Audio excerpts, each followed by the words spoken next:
All right, I call the regular meeting of the June Board of Education, the regular meeting Board of Education for June to order.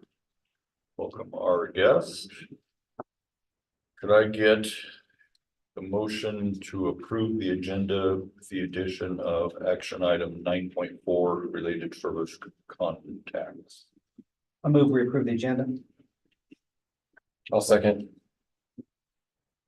All those in favor, raise your right hand. Opposed, the same. Did I get there what you wanted me to get, Bob, or did I miss that one? Sorry, sir. Did I get what you wanted me to do there? Yes, sir. Okay. We have anybody for open forum? We did not, sir. Okay. Could I get a motion to approve the consent agenda? I move we approve the consent agenda. Can I get a second? I'll second. I've got a motion and a second. All those in favor, raise your right hand. Opposed, the same. All right. Approval and transfer of payment of bill. Anybody see anything that had any questions on?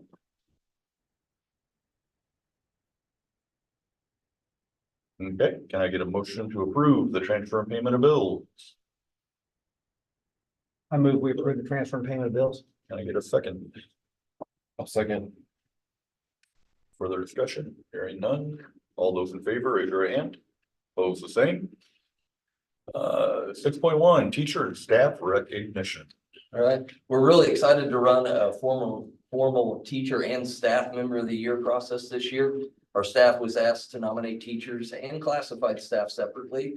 Those nominated constitute the candidate list for each pool. And then those candidates were voted upon by the staff, and our nominees were narrowed to just two, one each as a certified teacher and the other as a classified staff member. And so we're really excited to honor each of them tonight. Both of our honorees in some way were nominated for some version of the following. As someone who encouraged colleagues as well as students, they go the extra mile, adapts to change, and has a positive attitude. They communicate very well. They listen and collaborate, not just with their team, but also with others in the district. Both nominees were lifelong learners, set high expectations for our students, and help them reach those expectations. They both build positive school community. They adhere to not only our expectations, but they go above and beyond to act as great examples for other staff and students. And so you can count on both of these folks to be very true Wildcats. So our first nominee was our staff member of the year, and our staff member of the year was Miss Billy Jo Brown.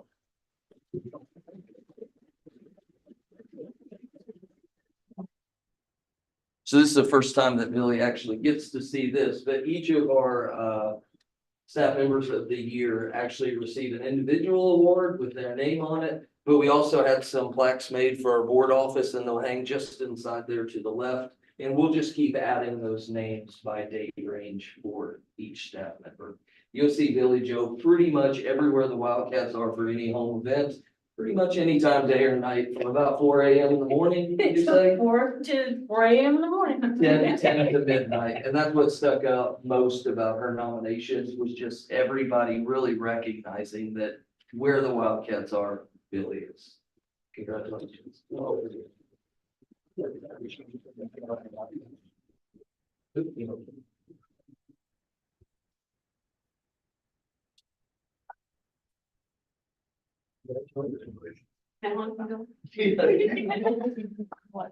We'll save the speech for the next time. Okay. Our teacher of the year, we had a lot of great nominations for a lot of great reasons, and we had a lot of votes and participation in our teacher of the year. They said all the same things. that I read beforehand, but they talked a lot about teamwork, about being a little bit of everywhere, not just within her department, but activities, events, athletic team competitions, employee events in the kitchen. Talked a lot about you get her in the kitchen any part of the day, but more than anything, they just talked about her being a great teammate, not just for her colleagues, but also for our students and their learning. And so this year's Teacher of the Year is Miss Tasha Oslo.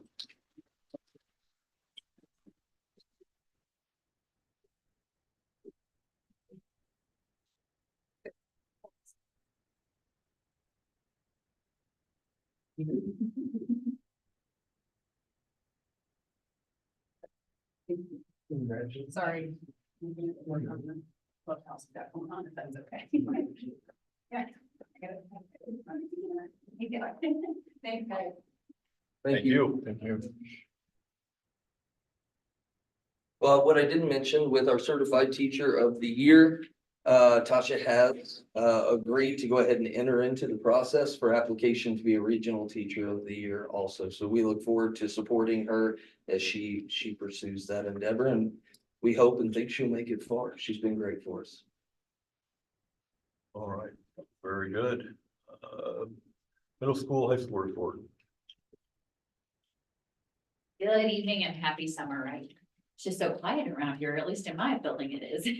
So we had a great end of our school year. I mean, I can't say enough about how hard our teachers worked, how hard our students worked. So it was just an amazing end. I put our enrollment numbers on there, and then I did actually go back and look at our enrollment numbers as of September of this last year. Actually, right now, at the end of the school year, we were up 8 students, and those 8 students were up in the middle school. So high school pretty much stayed the same from September to May, but we were up 8 students in the middle school. So that's kind of exciting. So hopefully it'll keep going in that direction. So with our culture, at the end of the school year, we had all kinds of fun days outside. We had reward days for MAP, and just to reward some of these kiddos that are doing just a great job, working hard, doing what they need to be doing. And of course, the teachers got to go outside and have some fun too. Graduation, we graduated 49 students. 33 of those students received A+ scholarships. We gave out, or the community gave out $663,484 to our graduates to go on to something farther on than us. And 41 of those students are going to continue their education at some sort of higher level learning facility. So that was really exciting. So 41 out of 49 are going to be going on to whether it's a tech school, trade school, or four-year college. So that's really exciting. Right now, we still do have 2 teacher positions that are open. I do have a plan for our business. We have a long-term sub that is interested in doing that. We do have an applicant for the ELA job. I'm gonna go interview them this week. If not, I do have a plan on how to make that work in the fall if we don't get that position filled. So let's pray that we find somebody good before then. So with procedures, our leadership team did a really great job looking over our handbook again. We had very few changes that we had to make to our handbook this year because of all their hard work last year. We're going to look at those changes come July because we had so much in our meeting today. One thing I do want to praise our teachers on is the use of our Wildcat time this year. That's that 28 minutes at the end of the day that we use for kind of some tutoring, homework time. Students can go to other teachers to get help. We have cut our D's and F's by half from this time last year. So I'm very impressed with our teachers, how hard they work with those students. And I do think that Wildcat time made a difference, and we're going to keep doing that again next year. So our students have really enjoyed their lunches this year. I think we all have too. So what we found though was our lunches were a little bit too short. So next year, we're going to actually add 5 minutes to each lunch shift to let those kids have some time to really enjoy the food that's out there. And they are, oh my gosh, I think half of our staff eats every single day too. And it's something that we're going to be starting in the 25-26 school year, not this school year, but the next one. But I want to kind of give a forecast out to parents that this is coming. In our middle school, we don't really have a policy or anything set in place for students who are failing. So truthfully, a student could be failing almost all of their courses and still be allowed to go to the next grade level. So what we're going to plan on doing, not this school year, the next school year, is any student that is failing 2 or more core classes. We're not talking about PE or ag or any of those. We're talking about ELA, math, science, and social studies. If they're failing more than 2, we're going to ask the students to attend summer school, but not the Journey summer school that we have. They're going to actually attend summer school and do some remediation through our launch program on the courses that they're actually behind them. The other part of that is, well, what if they don't attend summer school? Then we are going to ask that they stay back in that grade level because 2 or more core classes, they're not ready to go on to that next grade level. So that's why we're gonna encourage the summer school and then hopefully get them there, get them those grades up. Otherwise, they'll be held back. So that's something we're looking at for the 25-26 school year. Gonna make sure that all of our parents know and are aware this school year that that's coming on the books. Now, it's not gonna be one of those, hey, in May, your kid's failing 2 classes, sorry, they have to come to summer school. We're gonna stay in constant contact with those parents all year. So every progress, every quarter, we're gonna be calling home, making sure parents are aware, telling them we have tutoring, we have Wildcat time, we have other things that we're trying to help your student with. So it's not gonna be a, oh, here you go, you're going to summer school. We're gonna be in constant contact to keep that going. So that's something that we're looking at for the 25-26 school year.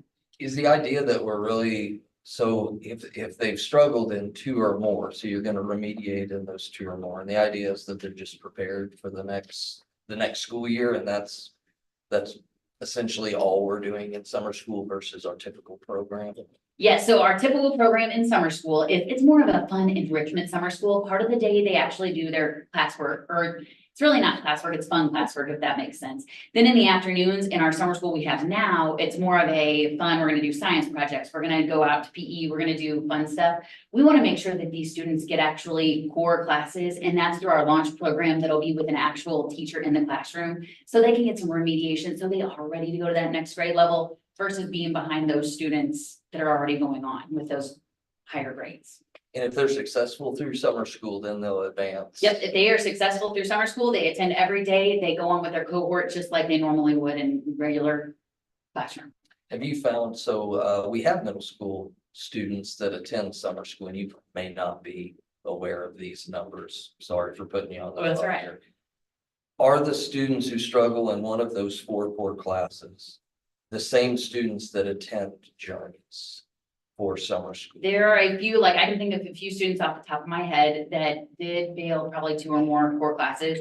They did not attend summer school. So I mean, just thinking about those. Now, whenever we look at those students that are failing 2 or more core classes, it's very few. It's just a handful of students. But yes, those students weren't some of them that attended summer school. So any other questions about that for the next school year? It's a policy that you're going to introduce, right? Like it's something you're gonna ask. And if you look in the handbook, we already have a policy on that we can retain students if need be. This is just something that we're gonna actually put into place of come to summer school. Let's help you get back on track so that you're successful in high school. My biggest worry is if these students keep failing courses in middle school and we don't help them now, by the time they get to high school, those are the students that are gonna get behind their cohort. And a lot of times those are the kids that aren't gonna graduate because they're gonna start getting so far behind. They're just gonna throw their hands up and be like, well, I can't catch up, I'm done. So we're trying to catch them a little bit early, make sure they're caught up and ready to go so they can be successful in high school. Sure, no, I totally get it. Yeah, I mean, they will have been behind long before middle school. they probably will have, but Right. the great thing is I'm seeing things in the elementary building that are, oh my gosh, way on track than what we've had in the past. So I'm hoping that those students are more on track. When they get to us, we can keep them going. So we're gonna see a trend of students going up versus the other direction. Question would be posed, why did I get to go from 4th to 5th grade, but I don't get to go from 6th to 7th? And that would be My a grades are question. exactly the same. It would be, yes. That would be a question a parent would have. Probably. And that And would I think a probably valid be, one, right? You know, and granted, I think maybe this hasn't been formulated and all that stuff, but something to think about. that is There would very be an true. inconsistency between the middle school and the elementary school at this point. Actually, Aaron was a little forward thinking there. That's why we're not doing it for next summer school. Because it gives us a year to prepare students and families, because they are, it's never. Well, I mean, I'm just asking a question because it was presented right there.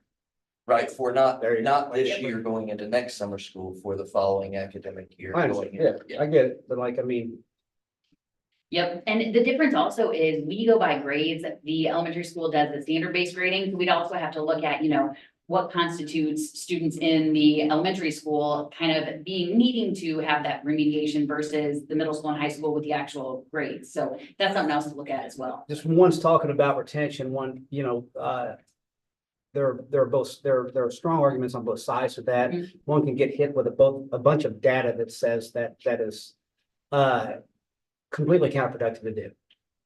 I mean, people could produce those numbers. Oh, absolutely. I'm assuming 100%. folks could produce the others that say it's a good idea to retain somebody, right? Yep. We hope we don't retain anybody. And that's our goal. Our goal is that hopefully that we can get to those parents, just like we have been doing this last school year. We talk to them at progress at quarter. So hopefully these parents will realize, oh my gosh, my student's starting to get behind. Let's bring them to tutoring. Let's Of do course. some of these other things that we have. So we're hoping we won't have to retain one student once. It's the type of thing we ought to be doing. That's our job. I Yep, get that. Like, it's exactly. just, But yeah, no, that is a great thing that Cammie and I can sit down and look at and decide, you a know, retention Is it policy that we would creative? put in place would have to be something really seriously thought. and it would be in those serious cases where students are literally so far behind that there's no way they're going to be able to catch up and they need that year again. So looking at the next one on here is data, more data, right? So I gave you the end of the year data for our evaluate. It seemed like our middle school, I mean, they were rocking it. They went up lots and lots of different areas with our evaluate in the middle school. The high school didn't go up quite as much as I would have liked. So what we're gonna do is look at some of those areas for next year. Some things that we're gonna look at are that we're gonna look at, oh, sorry, lost my spot there. Right now, we're collecting a lot of data. Right now, we're not using that data to drive the instruction. So my goal is that we're gonna actually look at the data this next year, figure out where we need to go with it and actually use that to drive our instruction, make sure we know where we need to be going. So we're hoping that that's gonna increase at the high school level, that evaluate. Also, what I've heard from the teachers is that the students are just tired of evaluate by the time they get to high school. So we're also gonna try a couple other assessment programs to maybe give them something a little different. It's assessing the same thing, but with a different tool so that the kids are like, oh no, it's evaluate again. Because sometimes they won't try as hard. So we're gonna try some different tools to see if we can get some better data at the high school level there as well. So we're gonna be working on those numbers, but I did go back one more time for last year, our map and our evaluate. The evaluate actually is harder than what is on the map. It showed that if our students were lower on evaluate, they scored higher on the map test. So hopefully it'll still help us in that direction. And then we have some exchange days coming up in July. What those are is we're trying to get the teachers some spring break time. So we're gonna try to exchange days in March and April for 2 days in July. And Cammie and I have been working really, really hard planning some great PD opportunities for teachers. They don't have to come in July, but if they do, they get to exchange those days for those 2 days in the spring and get some time off. So in July, Cammie and I are working at, the first day is gonna be a curriculum day. Then the second day, we have all kinds of presenters coming in. The teachers are gonna get to choose what they wanna go to. And I kind of gave you a list of all the different things that they're gonna be doing on there. So we're really excited about all the presenters and all the different learning that the teachers are gonna get there. So we hope everybody takes advantage of it so that we can have a nice spring break in. So any questions on it? Got a couple people to hire. Make sure they know about exchange days or that we have a plan. We've already been in So- contact. Awesome. So that they won't be the only ones in March and April thinking, man, Yeah. I wish I was off with it. We don't want to make them have to come in if they don't have to. Thank you. Thank you. Athletic report. Good evening. I know I sent you a very, very long report, so I'm not gonna go over the whole thing, but I do definitely wanna hit some highlights. Each of our spring coaches provided a kind of a recap on how their season went. Obviously in track, I want to highlight that Paige went to state this year in the 1600. And so we're excited to see what she does over the next couple of years. Golf, we had 2 individuals go to state. Jeff finished second in the state, which was fantastic. And Britt just narrowly didn't get top 15. And so we're super proud of both those boys and excited to see what they do as they continue on playing college. Baseball, what I was really excited about with our team this year was just the growth that we saw, right? We're a pretty young team and I felt like they drastically improved. As far as summer, I gave you some numbers. The big thing that I really want to do with that was just show you the amount of opportunities that our kids are able to have this summer. Almost all of our teams are at 20 contact days or close to it, which is not something that has been done here in the past, as well as just kind of what our weights numbers look like. Facilities, as far as facilities are concerned, I'm sure you've seen the track is looking beautiful. They just finished that up yesterday. Their striper is going to be in next week. He's kind of a moving target. His work all kind of revolves around how the weather's going, but thankfully, it looks like the weather's gonna be good over the next couple of, I think, 10 days. There was very low chance of rain, and so hopefully he's gonna be in here next week to finish that up. The fencing is almost complete. They have most of the actual fencing up. They need to come back and finish the very front of the track as well as they fabricate their own gates. So, but that should all be completed Friday, I think, Friday.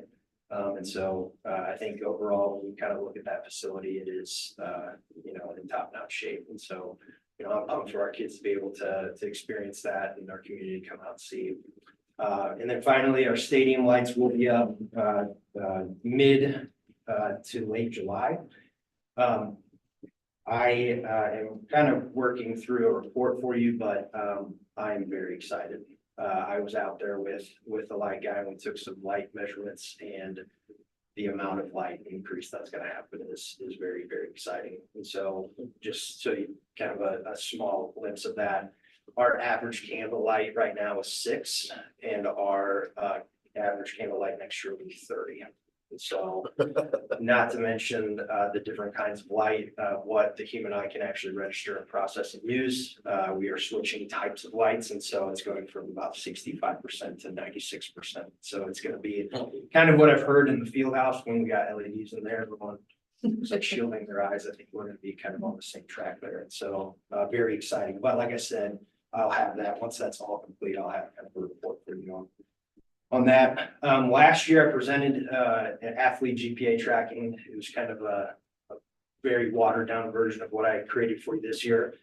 And I don't know if you've had a chance to look at that, but I was very excited to see where our students that are participating in activities, right? Whether it's sports or some of our other school activities, mission sanctioned. They're leading the charge, right? They are above the all student average, and then they are significantly higher than students that are now participating in activities. And so, I credit a lot of that to our students, obviously, for taking the initiative to do it, our coaches for leading the way. And then Emily was phenomenal with running reports and, helping with that piece of it.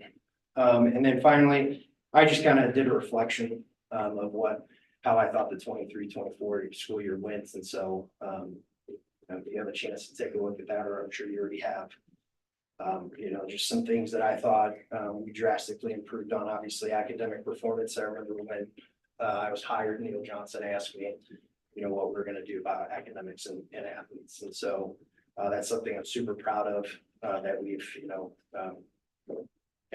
worked through and worked with our students to make sure that they're being successful, not only on the court, but off the court, which is, where the quote I heard is that, activities departments are the largest at-risk programs that there are. And I truly believe that. And so if we're not leading the charge in that, I think we're failing in a huge capacity. And so there's that. Obviously, we've had a lot of facility enhancements, which has been really great.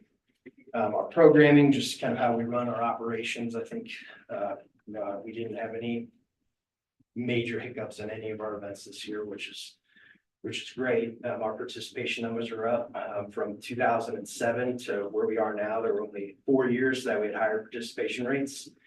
2 of those were like by 0.03, right? So I provided those numbers for you as well in my report. Obviously, we want to continue just getting our kids for all of the reasons that we've talked about. And then I feel like our marketing has drastically increased. And so, really trying to highlight our kids' accomplishments when we're having events, if there are cancellations or delays. And so again, I definitely want to give a huge shout out to Emily, because she helps me with that a lot. So that's about all I have, unless you have any questions for me. Are there any other updates on the new conference or? Yeah, so we're going to continue to meet as a conference once a month, not only us, but also our principals, as well, just to make sure that we are in sync. Do you have any specific questions? I'm sorry. All of our scheduling is obviously complete. We're working through, we have our President's Cup that I talked about, all those details ready to go. Our bylaws have been complete for a couple of months now. we're just excited to get going. I think it's gonna be a great, avenue for our kids to really excel and like we, when we originally talked about kind of, bridging that gap between large and small, and just giving our kids much better opportunities. I know that I have a copy of bylaws as we were working through them, but I don't know that it's the exact finalized Oh, yeah. bylaws. Would you send me a copy of it and I'll send all of you a copy of our bylaws if absolutely. you want to read through? Yeah, so it really outlines exactly how our kids get recognized in our new conference. We have distinct days on when our coaches vote for all conference. What we do or how kids get voted for all conference, on what days we meet as a conference for ADs, principals, superintendents, et cetera. So it's pretty cool. Awesome. Any other questions? All right, thank you very All right, much. thank you. Maintenance report.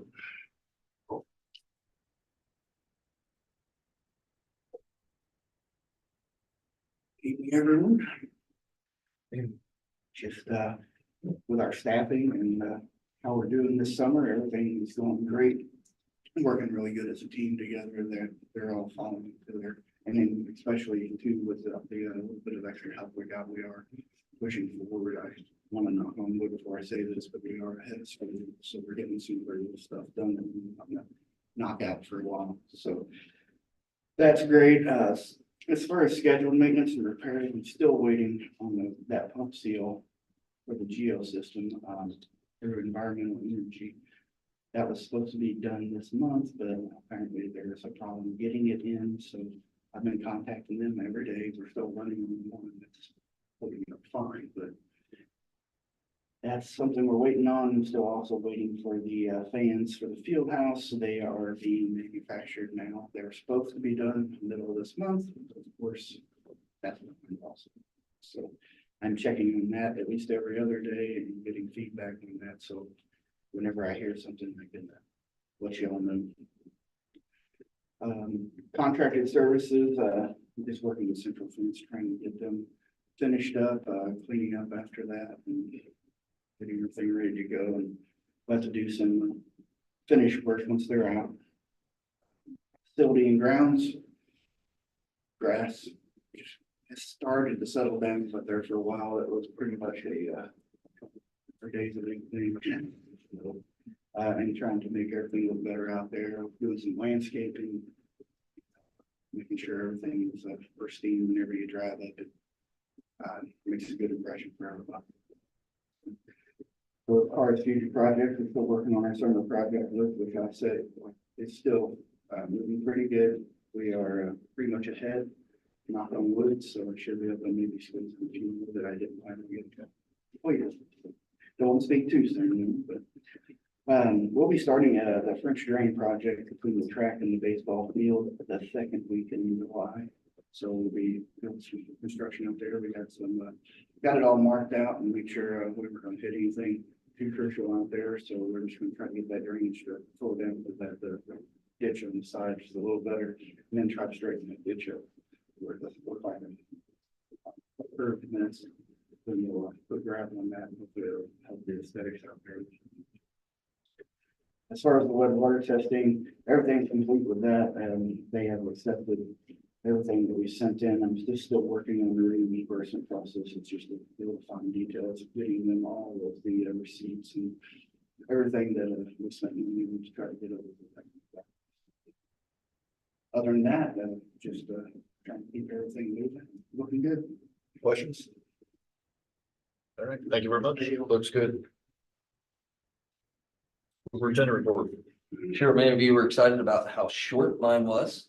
For two reasons, it's summertime, there's not as much going on, but we also have quite a bit of overlap in our report, so we'll try and be brief. We will have a climate builder that's built into our calendar in that summer break, and so really glad to see all of our folks resting and have an opportunity to rest, including summer school after tomorrow.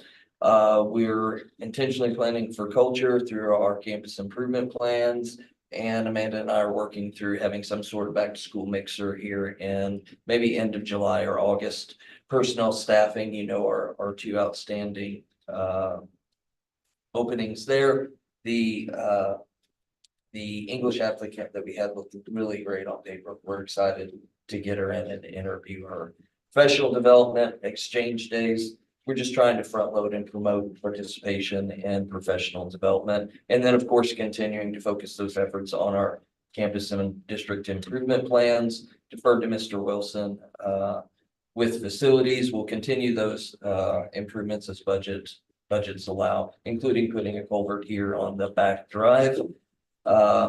Defer to Mr. Minix for athletics and fine arts, summer camps and conditioning going on, and we got those updates. Budget and finance we'll talk about here a little bit more in our action items, but we are solid, and then we'll take a look at those and have our discussion then about budget. Questions?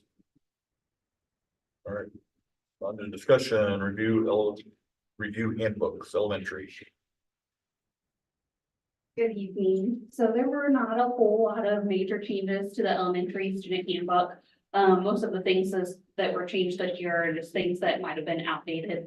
The biggest change we have is to do with busing, and it was just to clarify the current procedures that we have. Sometimes weren't the most clear, so we just made sure that it was clear on buses and changing routes and stops. And then the only other thing I kind of took some parent input on the absence letters, the attendance letters that get sent out, and just made the wording a little more friendly. Just listen to kind of some of the feedback I got this year. Are there any questions on the elementary handbook? Doesn't look like it. Okay, thank you. Athletic handbook.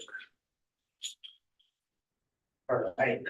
As you know, last year we had a pretty big overhaul in our athletic handbook, and so there weren't too many situations outside of what we had talked about last summer going into this current year that needed to be added or changed. There were a couple of little things, like I know our athletic lettering policy has changed several times in the previous years or the years leading up to me being here, and so I just kind of wanted to put that in our handbook a little bit more extensively, just talking about exactly what kids get. We did not have a media policy, and I know that was something we kind of talked about at ALT across the board, and so I just wanted to make sure that I had something in our athletic handbook kind of outlining, because as we are increasing our marketing, we use our kids' images from competitions and team photos a lot more, and so I just wanted to make sure that there was something in there. I know we talked a lot about transportation in this last school year. One thing that we did see with IC, and as we kind of, learned more about it, is that there is actually a section where parents don't have to make somebody their emergency contact. Obviously, I didn't change anything that we talked about other than there was an additional place where they could add folks without making them emergency contacts. And so I just wanted to put that in there so that parents had that option as well. There's up to 6 slots for parents. And so I know that was one of our concerns last year when we talked. And so I just kind of increased that. And then finally, I had a good conversation with a parent about the academic requirements in our handbook. And she pointed out, and I 100% agreed with her, that it was a little bit, there needed to be a separate section for MSHA policy versus district. And it was in there, but it was a bit, I wouldn't say confusing, but it was a little bit hidden, not hidden, but I just needed to make it separate. And so I just took that out and made its own section and then just clarified about eligibility with our report checks. So Some more clarification of expectations, Yes. which one are ours and which one are missions. yeah, and so the way it was, there was mission, and then ours was kind of at the bottom, but it wasn't its own section, which mission allows us to have more stringent academic requirements, and I think we should. I think that is part of the reason why our athletes are excelling. So, but I just wanted to make it much more clear on what those were. Any questions? Thank you very much. Thank you. Title I program evaluation. Our Title I program leaders weren't able to join us this evening. Is there anything included in the program evaluation that you have questions about? Cammie and I will do our best to answer or get you that answer. I hear none. A+ program evaluation. Same for A+. Track light, baseball irrigation.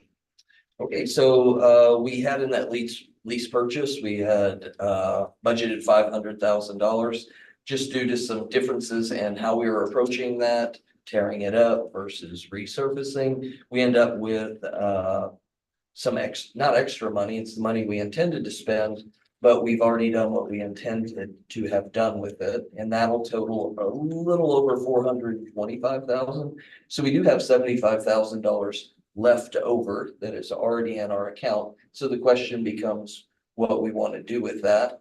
Considering that in phase 2, we're looking at the field house. Current efforts are track, football. Field house will be, of course, basketball, volleyball. That kind of leaves baseball and softball being kind of the next area we would take a look at. And so considering we've been trying to improve that field, we thought about it would be a good idea to add irrigation both to the infield and to the outfield to improve the condition of the outfield and also to condition our infield for games. It would save a lot of hours of labor and missed instructional time with our coaching staff to be able to just switch that on, have the field prepped other than dragging it, which we're transitioning there also. But I think that would be a tremendous addition to that facility if we were agreeable in spending it in that way. What's the estimated cost? About 35,000, maybe 38,000, somewhere in that neighborhood, which is a great question. I appreciate it. We will have a balance then. Depending on what we come out of the balance, I know some of our boosters have been working very diligently on the concession stand. We talked about replacing the guest bathroom doors and some of the guest sinks and broken mirrors and shelving in our restrooms for guests out there. And so what we have left over from that to kind of direct into upgrading and maintaining that facility for user experience for all programs. I know we've been hearing about the baseball field for a long time and the bathrooms are fairly embarrassing. Embarrassing, but I cannot deny that. they're bad. And both of those seem like logical steps to me, but I think that sounds like a good idea. We've already continued to overseed in the fall and past years. We're already fertilizing just to add irrigation out there is really kind of take it to an even better level. I'm excited for the kids. Jason's been doing a great job of mowing it from the top of our new press box when both of them are fresh mowed and green. Even currently, it looks absolutely beautiful and impressive. I'm excited to continue that for both those programs. sidebar, when do have we turned the sprinklers back on the football field or not? Joe came over and turned the ones on the middle of the football field because it's getting a little bit It's looking dry rough. out there. Looks rough, yeah. Yeah. We'll be able to bring it back, or Joe thought we'd be able to bring it back, but I'm looking forward. I almost texted you earlier, but I bumped into Mitch and he said, yeah, we've got the inside ones turned on, and I think Chris knows that. Yeah, so they're all on now. They programmed them to turn on at 3 o'clock this morning. I talked to our track guys and they said, yeah, that's great, we're that fine. I talked to Joe. He has a plan for a starting turnaround, but he said, we're fine right now, but we need to get water on it soon to bring it back. And so that's kind of the same thing with softball, baseball. I mean, they had a great spring where it looked great, but now we're at the point where now it's not going to be water for a while. So having that addition was good. Right? All right, sounds good. So I'm not hearing any concerns. Okay, moving on. That's good. Update on contract bond. This part of the discussion, really, we had talked last board meeting about the addendum that was recommended by our legal counsel that was sent to bond. They agreed to that addendum, has both signatures about a week after our last board meeting. So we have finished even that addendum to it was the purpose of this item. We'll talk a little bit about that next topic unless you want to include it all in one. That's the matter, mate. Okay, storm shelter requirements cost. So this has been a busy last 48 hours. So both Corey Vextemuller and I from Navigate, myself, I know you, Dr. Strong, have been looking into whether or not building a storm shelter to meet 2018 IBC code in the new edition is absolutely necessary. In the board brief, the estimates are between $240,000 and $40,000 or $400,000. So $250,000 to just under $500,000. So I've reached out to our legal counsel to ask their advice. I've reached out to our insurance to ask for some guidance there. Corey has reached out to several individuals. I'll let him kind of speak to that. And there's also another kind of a minute detail that I didn't even know until today. I've been going under the assumption that Missouri had adopted 2018 IBC. They have not, in fact, adopted it at all. There was legislation that was being talked about in March, but we officially don't have any adoption. I'll let Corey talk a little bit about what that means for the Ethics Commission. I'll tell you a little bit about what I got from Music, our insurance provider, and Ed Council, specifically Dwayne Martin and Rachel Mystad. From Rachel and Dwayne's perspective, they did say that there was risk involved, whether we had the liability letter or without it, because we're intentionally circumventing established or assumed to be established code, and that it would place us at legal risk in the future for liability claims. We can get that letter, and there is a degree of mitigation in that, but they didn't feel that it put us in the best position that we could have been. It would leave a crack for people to leverage whether or not we should have abided by that code or not. And that's if we got the direct hit by a tornado and they couldn't get to the basement of the field house. Yes, if there was any loss of life that someone might attribute to the fact that we did not build the shelter and would sue us, and anyone can sue us at any time for anything. It could be on the other side of the county, and if they want to, they could sue us for the same thing. But yes, in that eventuality, we would be in a leveraged position. Music said something similar. Their response was twofold, and I don't remember if I sent this to you earlier today or not, Dr. Strong, but they're twofold. They kind of making us whole in terms of construction or building loss. So there is replacement costs. That's our typical coverage. So if somebody knocks it down, they pay for us to rebuild it. There's ACV, or actual cash value. So that's something, a lesser value. And then there is no recoverable cost from that. Our insurance representative felt that it would be likely that we would either receive actual cash value, or could potentially, and I doubt this, and so did she, receive no value since we circumvented that code. Is this our broker or the insurance company? This is Music, our insurance. Did actual insurance? Yes. Okay. However, and we'll talk about the waiver idea I had earlier. So that's from a construction cost. There's the liability coverage that we had. And she felt initially that we would be in a very leveraged position in terms of their coverage of anything that would happen with that facility, considering it wasn't in code. So we wouldn't be covered. I'd be careful about saying in code, because we There's have no adopted code. that there's no code. So we don't want that in the paper, that we're not meeting code, because we'll be meeting code. I Because we understand. adopted the 12 code. I understand. That's a whole other one.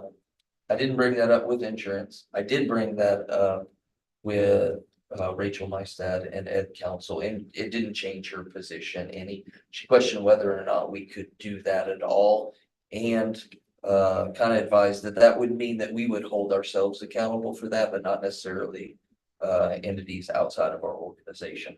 So it does place us potentially in a leveraged position. There are some things that we discussed earlier last year about the adoption of the 2012 code. And then there's also, this suggestion was, and I'll leave this to Corey, what if we were to get a waiver from the state, is where I left off, thinking that the state had adopted a 2018 code. Well, they could give us a waiver for that potentially. That's when I ran into Corey again for the 15th time in 48 hours and said, can you take a look at that? So you want to talk a little bit about that, Corey? So just to clarify, the state has no adopted code. But what the state does have is, it's a ethics committee, professional code of conduct for professional engineers, land surveyors, architects, professional landscape architects. And in that code of conduct, it specifically states, for building design, the board shall use the absence of any local building code, the 2018 edition of the IBC as an evaluation criteria, and determining appropriate conduct for professional license or regulated by this chapter and being evaluated under this state statute. It goes through the statute. But that's where everybody in the state of Missouri is landing right now. They're defaulting to the 2018 code due to the If the local authority, which is us, doesn't adopt the code. But we're trying to find something that allows you guys to adopt the code. We've talked to the deputy commissioner, we've talked to the county commissioners here to see, have they seen it? Is there something there? Our county commissioners? I mean, they're not gonna know anything about it. And then, but we've also tried to figure out somebody at the state level who could give us that, yeah, who is Daryl Griffin and Larry Yeah, they're not Lythers. gonna know anything about this. Lythers. This is way out of their wheelhouse. Yes, and so they're operating the assumption, since they don't have adopted code, everybody's default to the state. It's just them and the fire marshal to talk to try to figure out where we can go to. What we're trying to find is something at the state level that allows you to adopt the code. It doesn't put you guys in a position of risk. That's where we can document that and show that to the design teams. That's where we're trying to link. We're trying to figure out how can we show it formally and show it to those guys that this is the steps that we've taken, and this is how we're allowed to adopt that code, and this is the code we've adopted. That's kind of where we're at this point. Those are two hanging chads there. But I think if we can make either of those work, then we mitigate the issues that our legal counsel brought up and our insurance provider. It's taken a lot of digging through layers to get to an end answer for each organization that puts us in a position where we can ask the next organization what we need. As far as my hanging chad until Corey and I met about 6 o'clock was, man, I need to know who to call at the state to ask if we can get this waiver or adopt the code. It's very difficult to find a name or contact information at the state. I mean, the So I fact that, still don't know who. the fact that the state refuses to adopt a code to begin with tells you you're not gonna find much. That's my fear. You're not gonna find anything there. I mean, it's all gonna be, and I don't think you're gonna find, I think the vagueness that you're finding is very intentional. Which I also think is probably the reason we can say we adopt the 2012 code. And you might find somebody that says we can't, but you're gonna find 9 other people that say, well, I don't know. That's what I'm having to. So the one thing that we're running into is we need something that shows that you fully adopted it, that it's recognized by the state, by the ethics committee at the state level, so we can show that to the design teams. That way they're not at risk for their license. I've been trying to find design teams that, I mean, all the design teams told us, if you get a letter from the state, we don't care. They're the authority have jurisdiction. That's what carries. But I'm trying to find where the adoption and from the board can be recognized at the state level and accepted by design teams. I did get this counsel from Rachel Meistead, regardless of where we end up finding this. When I looked back at our November board notes, it did say that we discussed it and the 2012 code was presented. But whether we did or it just wasn't recorded, it did not record a vote. She felt like our position, should we find ourselves advantaged with that, would be better if we had officially an articulated vote on record for that. So Mark and I had this discussion last week and he said, well, we voted on it and adopted it. I felt like we voted on and adopted it. I did also. I should have watched the video now that I'm thinking about it. I could go back to I mean, we can do it again tonight, if that's what we need to do.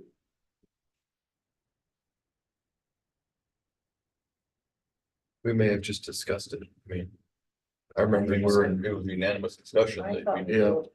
I thought we voted to. I mean, I think we all think we voted on it. It would not hurt for us to vote again. And then regardless of what I find, if you're so inclined, we would have it and articulate it as such. I mean, let's have a discussion. I mean, and maybe I'm in the minority here, but I don't see a point in spending $400,000 for something that we already have in the field house. I don't think that that's a good use of our taxpayer money. I feel like it's a redundancy. We have a huge storm shelter right here that was built as a storm shelter. And just because at the And it time would they be didn't safe. have FEMA, Actually, they didn't have FEMA documented design specifications, you're not gonna get an engineer, or you're not gonna say, get an engineer to go to a 50-year-old building and say it's a FEMA shelter or a storm shelter period, but we all obviously know it is a storm shelter. And was built as such, and it's probably still got some nuclear fallout. There used to be a Fine. sign somewhere in front that said that it was a fallout shelter. So, James, Yes, sir. I was on the school board when we got to elementary, there was question and discussion about storm shelter. And that was within the parameters of 2012. I don't remember exactly. It may have been because of the code not being there that we didn't build one. Or, you know, I don't know, sure there might be notes somewhere. From that, from building, from the engineers or whatever, but I don't remember the particulars about.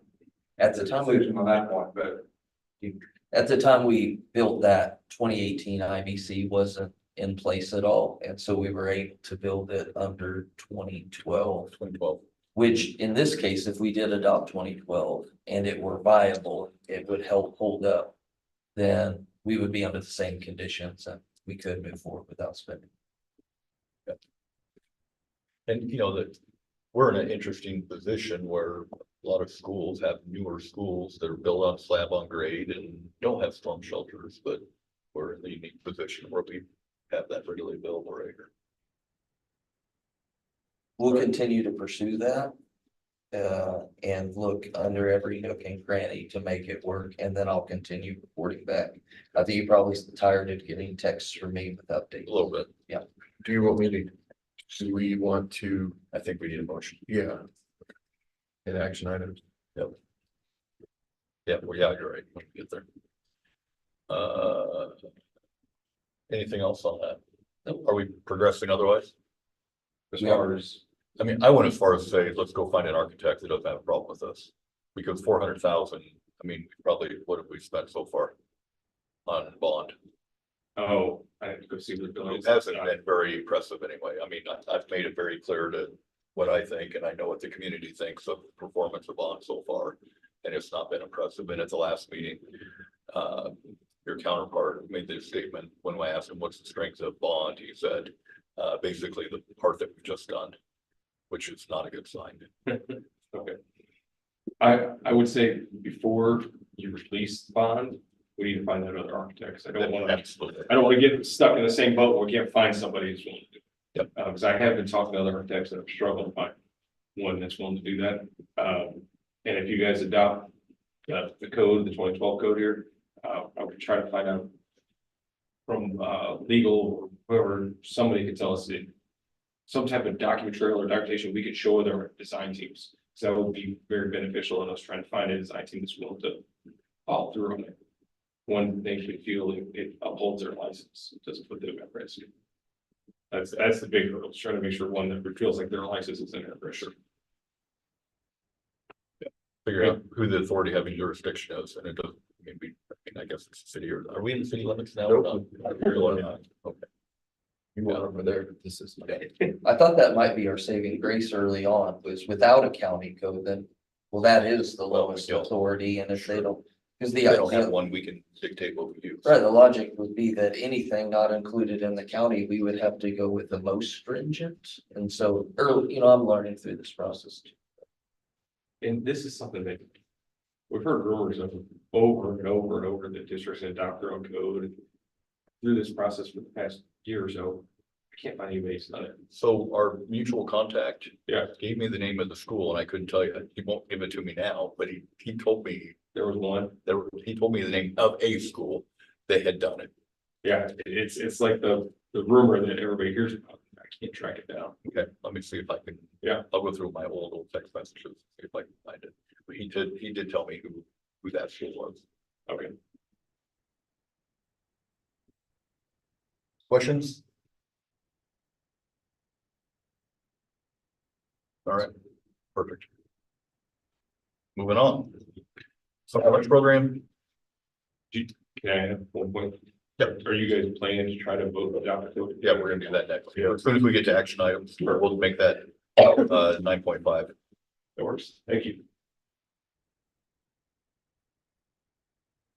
Some of the lunch programs.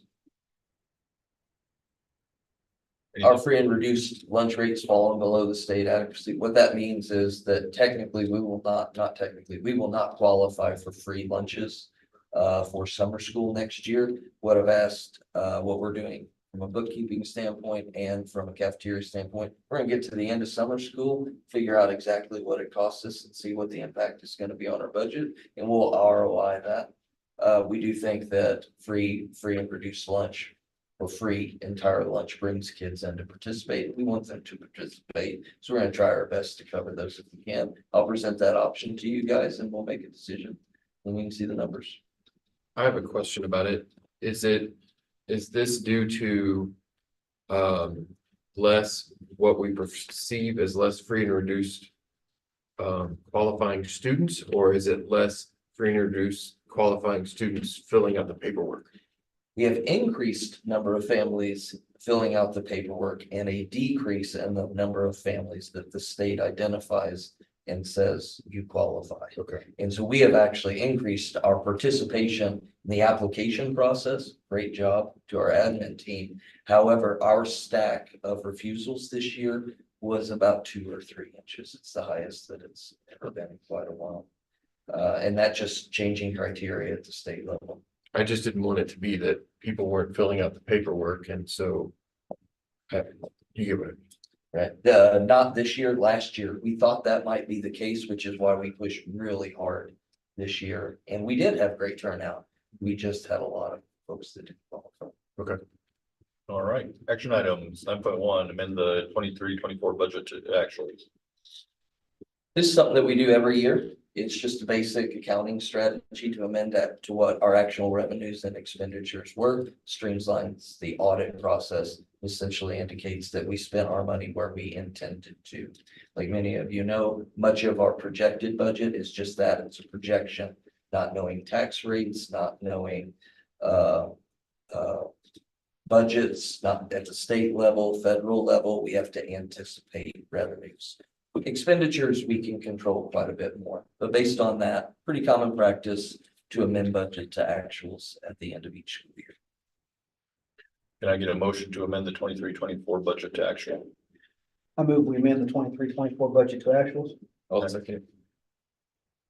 Any further discussion? Have a motion and a second to amend the budget to actual. All those in favor, raise your right hand. Opposed, the same. Motion carries. Approve the 24-25 budget. So in your report summary sheet, it was really recounting what we've talked about here in open session quite a bit for 3 or 4 months. I try and be very transparent there. A couple of things that I wanted to add is that our bond, the items or expenses that we incurred prior to passing the bond, what we paid navigate, what we pay for elections, what a lot of those things are reimbursable from Fund 3 to Fund 1. So our actual fund balance will go up once we get reimbursed from those, and we pass that resolution in January. And also what you're going to see, if you noticed our checking account balances through the years, we're ahead. Why are we ahead that much? We are ahead actually, but we have a pretty wide gap. Part of that is you're seeing in that account balance, you're seeing the proceeds from our lease purchase, which is about 400,000 and some change. We'll still be about $250,000 ahead, I would guess, where we have been in the past, but that'll be why you see that anomaly. It took me a minute and I drew a deep breath until Chelsea reminded me about a week and a half ago. I thought, man, oh man, you've got money hanging everywhere. Is there anything without going through everything, or would you like me to go line by line No. through the? I thought that's might be. Any questions about the budget? I appreciate the detail. All right, can I have a motion to approve the 24-25 budget? I move we approve the 24-25 budget. Can I get a second? I'll second. Further discussion? Hearing none, all those in favor, raise your right hand. Opposed, the same. Motion carries. Transfer Fund 1 to Fund 2. This is something we have to do annually also. We don't necessarily have to do it annually. Most of the time it's done by month. We choose to do it about 3 or 4 times a year. Your fund 2 revenues will never cover your salaries and benefits. So your fund 1 always shifts to your fund 2 to cover the cost of salaries and benefits. We're just doing that one more final time at the end of the year to get that fund 2 balance flush and at 0. All right, can I get a motion to transfer the fund 1 to fund 2? I move that we transfer from one to fund 1 to fund 2. Not even say it, but can I get a second? I'll say. All right, further discussion? All those in favor, raise your right hand. Opposed, the same. Motion carried. Related service contracts, SLP. Good evening, everybody.